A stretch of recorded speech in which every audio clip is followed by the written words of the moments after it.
Quando o Fábio, vocês, né, da Bravo, através do Fábio, pediram lá a provocação de falar sobre teatro público, eu confesso que fiquei assim meio perdido, né? Porque não é culpa de vocês, mas essa discussão de teatro público ultimamente tem sido uma ignorância terrível, né? Uma delas, inclusive, não sei se vocês leram, foi um grande artigo da Beatriz Segal e do Paulo Pellico.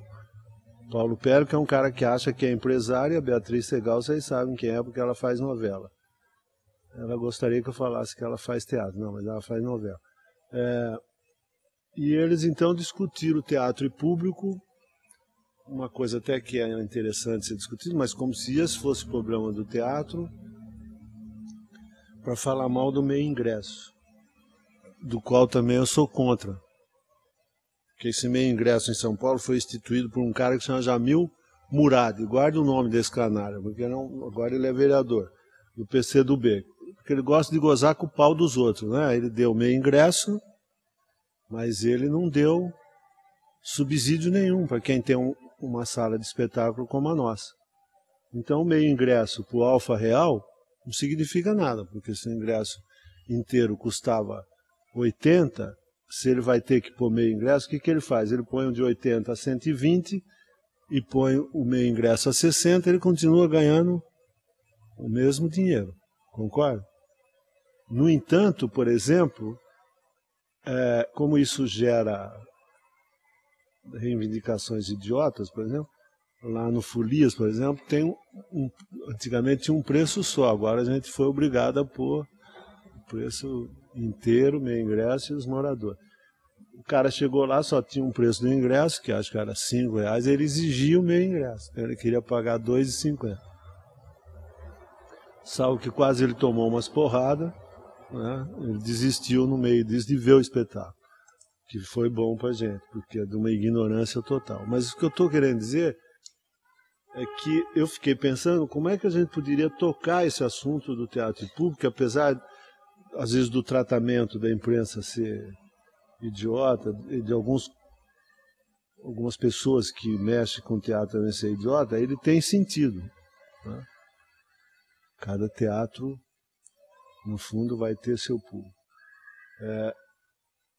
Nesse intermêdio, eu me lembrei desse artigo do Brecht. Esse livro, inclusive, acho que foi reeditado. A edição que eu tenho é muito antiga, 67. Em que, no fundo, ele foi escrito em 34, então a gente é de pressupor que em 34 a Alemanha estava começando a ter o processo do nazifascismo, né? E que aparentemente, então, não serviria para nós, porque aparentemente a gente vive na democracia, depois a gente chega nisso, nós estamos num país democrático, né? Tem presidente constituído, acabou de ter eleição para prefeito, né? Tem até candidato já para presidente de novo, né?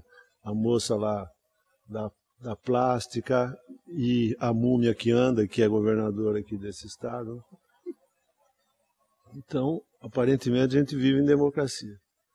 Mas, como ele faz, no fim, uma reticência sobre isso, eu falei, talvez seja uma possibilidade da gente discutir o assunto.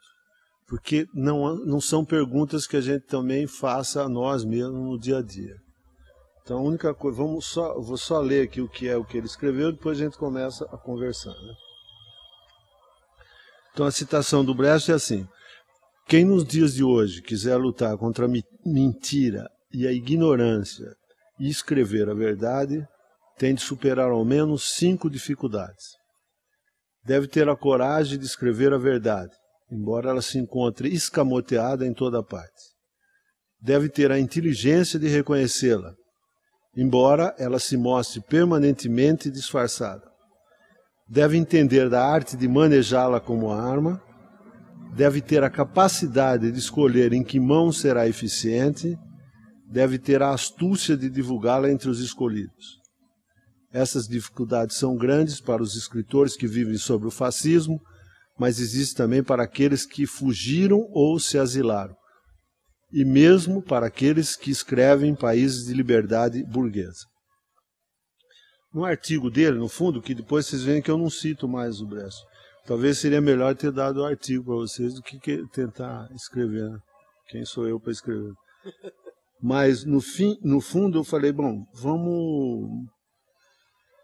vamos tentar ler isso dentro de uma realidade nossa hoje. Quer dizer, como é que isso se daria? Apesar que a explicação dele também é muito clara, muito lúcida. Quem puder ler esse artigo inteiro, eu aconselho. Primeira coisa que eu acho que é interessante da gente notar é quem nos dias de hoje, vamos tomar nos dias de hoje mesmo, não vamos achar que é 34, porque, como a gente vai ver na discussão, os dias de hoje são os dias de hoje, essas lutas são pertinentes, né? E ele diz assim, quiser lutar contra a mentira e a ignorância. O verbo é lutar. Aparentemente para a gente,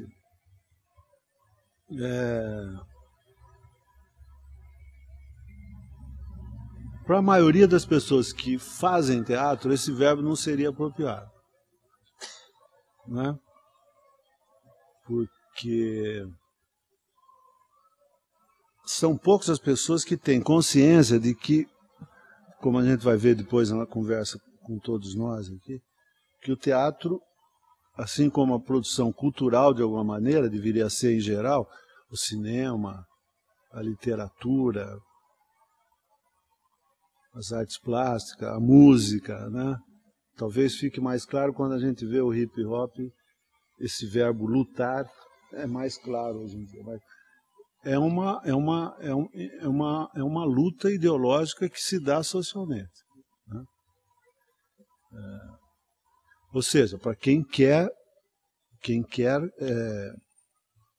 como ele diz, lutar contra a mentira e a ignorância e escrever a verdade. Quer dizer, então, de alguma maneira, aqui nós já temos uma primeira definição de teatro, que ele é uma luta ideológica, né?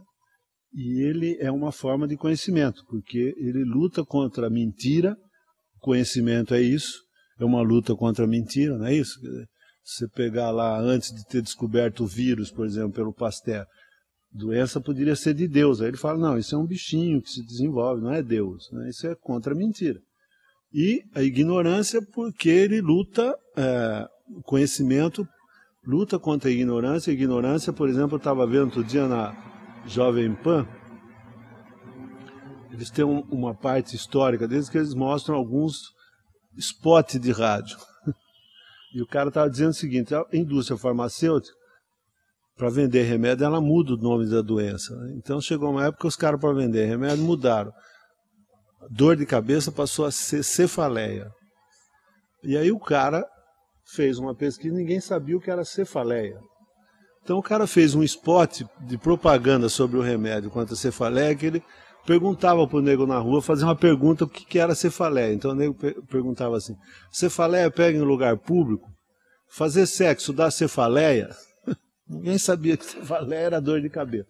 Então, quer dizer, o conhecimento também luta contra essa ignorância. Então, não só ele define o que é teatro, como ele define um tipo de teatro que interessa para ele.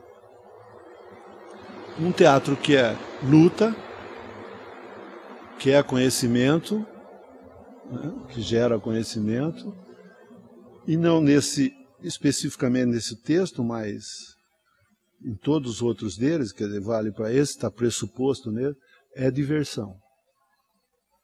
Dá para entender? Então, no fundo, teatro é diversão e é conhecimento.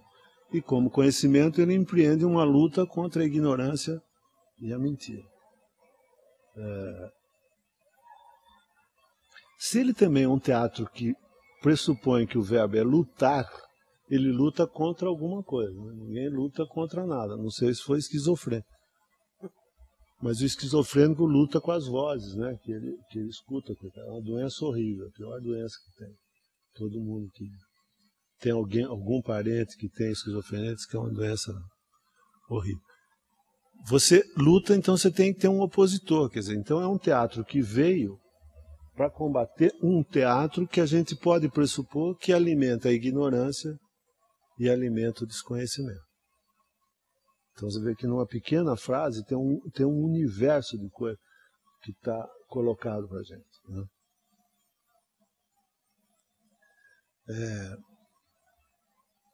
Por que ele tem um opositor? Porque uma coisa básica, né, para o Brecht, para as pessoas que de alguma maneira leram o marxismo, né, a nossa sociedade é dividida em classes, né?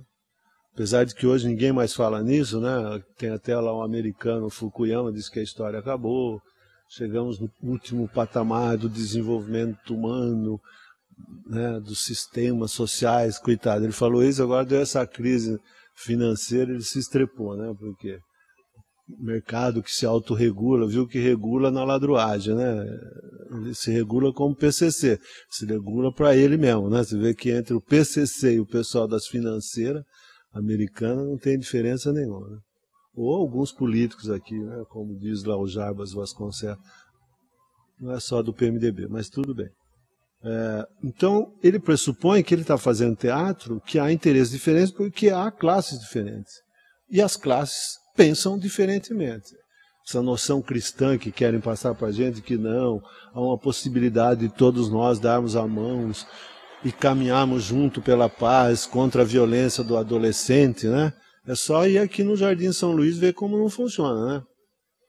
Ver lá as plaquinhas dos jovens que estão mortos e ver quantas vezes aqueles da Pombinha saem no Ibirapuera. Porque se eles fossem a sério, eles tinham que ficar acampados no Ibirapuera, né? Porque todo dia eles tinham que sair de branco com a Pombinha, porque todo dia nas periferias de São Paulo morrem porradas de adolescentes. No entanto, eles só saem quando morre uma classe média, Vila Madalena, Pinheiros, por ali, né? Então o camarada Brecht está dizendo isso. Eu não desconheço que a coisa se passa assim.